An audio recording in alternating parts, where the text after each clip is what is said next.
കൊല്ലം, ഇനിയിപ്പോ 4-5 മാസമല്ലേ ഉള്ളൂ, 4.5 കൊല്ലം ഒരു ചില്ലിക്കാശ് കൂട്ടിയോ?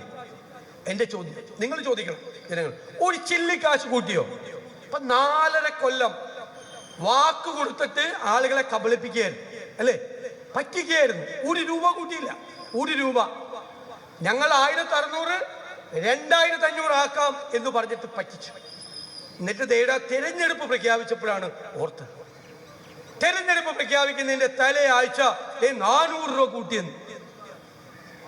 ഇത് ഞാൻ പറയുന്നു, മലയാളിയുടെ സാമാന്യ ബുദ്ധിയെയുമാര് വെല്ലുവിളിക്കുകയാണ്. ഇതിൽ മയങ്ങി വീഴുന്നവരാണോ മലയാളികൾ? ഈ കാപട്യത്തെ, ഈ തട്ടിപ്പിനെ, ഈ വാക്ക് പാലിക്കാത്തതിനെ ഈ തെരഞ്ഞെടുപ്പിൽ ജനങ്ങൾ പോയി വോട്ട് ചെയ്യില്ലേ അവർക്കെതിരായി? എന്നിട്ട് ഈ പൈസ ഒന്നുമില്ല കയ്യില്, പ്രഖ്യാപനമാണ്. എന്നിട്ട് ജോയിന്റ് രജിസ്ട്രാർമാരെ വിട്ട് എല്ലാ കോപ്പറേറ്റീവ് ബാങ്കിലും പോയി കടം ചോദിക്കുക. 2000 കോടി രൂപ വേറെ കടം കൊടുക്കാൻ പോവാ. 2000 കോടി അടുത്ത സർക്കാരിന്റെ തലയിലിരിക്കുമല്ലോ.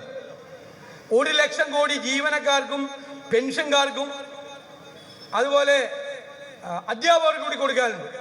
അപ്പൊ പറയാണ് ധനകാര്യമന്ത്രി, അത് 2027 തരുമെന്ന്. 2027 ഇവർക്ക് കൊടുക്കണ്ടല്ലോ, ഇവര് അധികാരത്തിലുണ്ടാവില്ലല്ലോ. അപ്പൊ UDF ഗവൺമെന്റ് കൊടുക്കേണ്ടി വരും. ഈ പണിയാണ് ചെയ്തുകൊണ്ടിരിക്കുന്നത്. മുഴുവൻ കടമെടുത്ത് കേരളത്തെ തകർത്ത് തരിപ്പണമാക്കി, മനുഷ്യന് ജീവിക്കാൻ പറ്റാത്ത സാഹചര്യം ഉണ്ടാക്കി. അതുകൊണ്ടാണ് ജനങ്ങൾ ഈ ഗവൺമെന്റിനെ വെറുക്കുന്നത്.